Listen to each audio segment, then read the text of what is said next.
ابو ہریرہ رضی اللہ تعالی عنہ روایت کرتے ہیں کہ ایک شخص آپ صلی اللہ علیہ وسلم کے پاس آیا اور اس نے عرض کی، یا رسول اللہ صلی اللہ علیہ وسلم،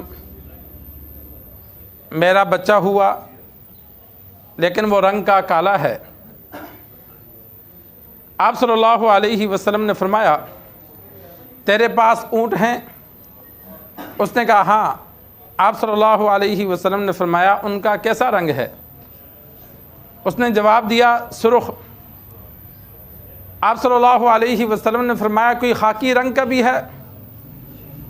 اس نے کہا ہاں یا رسول اللہ صلی اللہ علیہ وسلم۔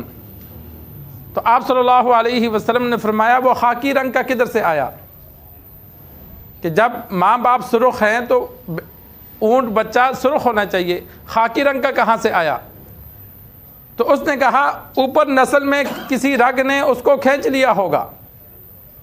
تو آپ صلی اللہ علیہ وسلم نے فرمایا، شاید کہ اس بچے نے بھی تیری نسل سے کسی رگ کو کھینچ لیا ہو۔ امام بخاری رحمہ اللہ نے لعان کے تحت یہ حدیث نقل کی۔ لعان کہتے ہیں ایک دوسرے پر لعنت کرنے کو۔ جب زنا پر سزا نازل ہوئی کہ 4 گواہ گواہی دیں، مرد یا عورت شادی شدہ ہوں تو سنسار کیا جائے گا، غیر شادی شدہ ہوں تو 80 کوڑے لگیں گے۔ تو اگر 4 گواہوں میں سے کم ہوں تو کوئی کسی پر الزام لگائے کہ اس نے زنا کیا اور اس کے پاس 4 گواہ موجود نہیں جنہوں نے خود آنکھوں سے دیکھا ہو، تو الزام لگانے والے کو 80 کوڑے لگیں گے۔ تو اب انسان کسی عورت کو یا مرد کو دیکھتا ہے، گواہ موجود نہیں ہے تو خاموش ہو جائے گا۔ بہن کو دیکھتا ہے، بیٹی کو دیکھتا ہے، ہمارے ہاں اکثر ہوتا ہے کہ وہ راز انسان چھپا لیتا ہے، لیکن اگر بیوی کو دیکھے گا تو بیوی کے ساتھ تو خود رہنا ہے۔ اب کیا کرے؟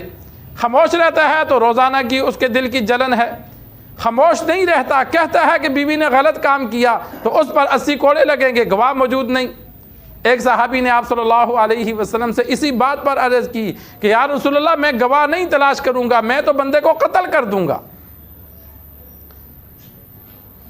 تو ایک انصاری صحابی کے ساتھ یہ واقعہ پیش آ گیا۔ انہوں نے اپنے گھر جب اچانک آئے تو کسی کو دیکھا بیوی کے ساتھ، تو سرکار دو عالم صلی اللہ علیہ وسلم پر احکامات نازل نہیں ہوئے تھے، تو آپ صلی اللہ علیہ وسلم نے فرمایا، گواہ پیش کر ورنہ تجھے حد لگے گی، 80 کوڑے لگیں گے۔ تو اس نے کہا، امید ہے اللہ تبارک و تعالی مجھے سزا سے بچائے گا۔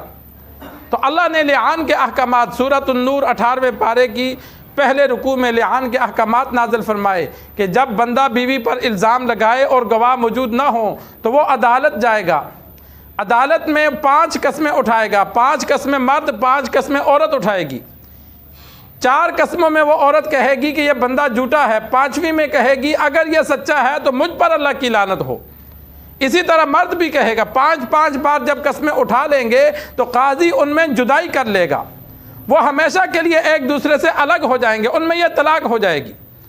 سرکار دو عالم صلی اللہ علیہ وسلم نے چند بندوں میں جنہوں نے اپنی بیوی پر الزام لگایا تھا تو ان سے مسجد میں لعان کروایا۔ مرد سے قسمیں لیں، عورت سے قسمیں لیں، جب دونوں نے قسمیں اٹھا لیں تو پھر آپ صلی اللہ علیہ وسلم نے ان میں جدائی کر دی۔ تو یہ لعان کی ضرورت آج کل تو عدالت ہے نہیں، لیکن بڑے جو مدارس ہیں ان میں مفتیان کرام موجود ہوتے ہیں، تو وہاں اگر میاں بیوی دونوں قسمیں اٹھائیں گے تو وہ مفتی صاحب دونوں کی قسموں کے بعد جدائی کر دیتا ہے۔ ویسے تو بندہ طلاق دے سکتا ہے، کوئی کہے کہ بھائی بیوی کو نہیں رکھنا طلاق دے، لیکن بعض جگہ بغیر کسی وجہ کے طلاق دینے پر لڑائی ہوتی ہے۔ اگر آپ کوئی بھی بندہ اپنی بیوی کو طلاق دے گا تو لوگ کہیں گے کیوں طلاق دی؟ بلا وجہ طلاق دی، تو بعض جگہ طلاق پر جرمانہ رکھا ہوتا ہے کہ بھائی طلاق دے گا تو ہمیں اتنے پیسے دے گا۔ تو یہ لعان اس صورت کا حل ہے کہ جب بیوی کو غلط کام پہ دیکھا تو طلاق دینے کے بجائے لعان کرے، اور لعان میں خود جدائی ہو جائے گی۔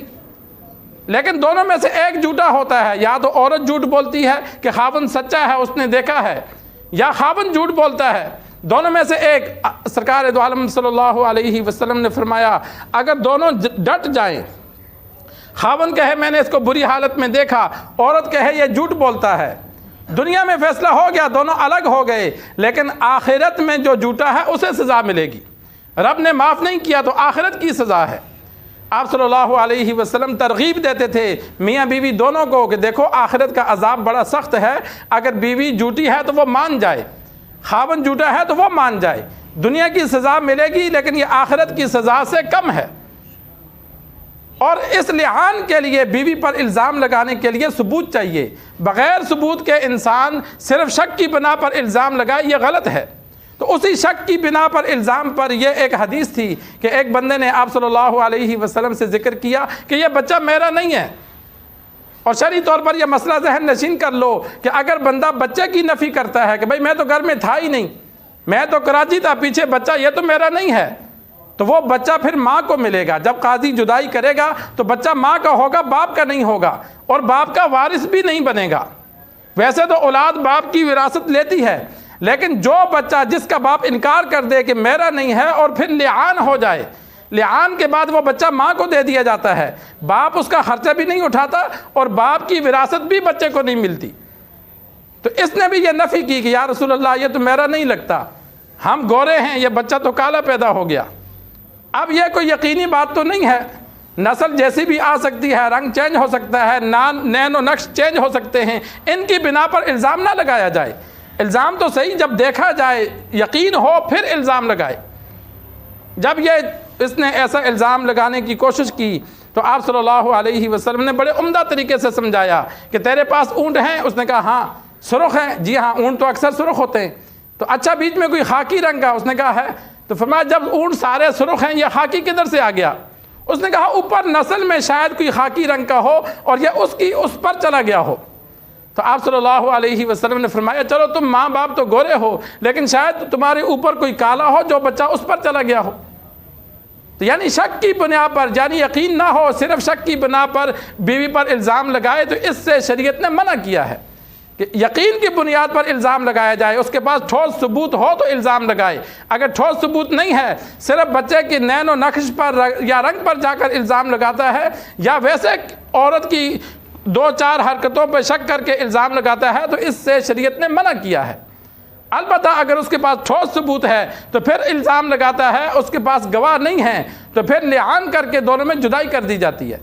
تو یہ شریعت نے سرکار دو عالم صلی اللہ علیہ وسلم پر اللہ کے لعان کے بارے میں احکامات نازل ہوئے، اور آپ صلی اللہ علیہ وسلم نے ان دونوں میں جدائی کر دی اور بچہ ماں کو دے دیا کہ بچہ پیدا ہوگا تو یہ ماں کا ہوگا، باپ سے اس کا کوئی تعلق نہیں ہوگا۔ اللہ سے دعا ہے اللہ ہمیں دین سیکھ کر، سمجھ کر عمل کرنے کی توفیق عطا فرمائے۔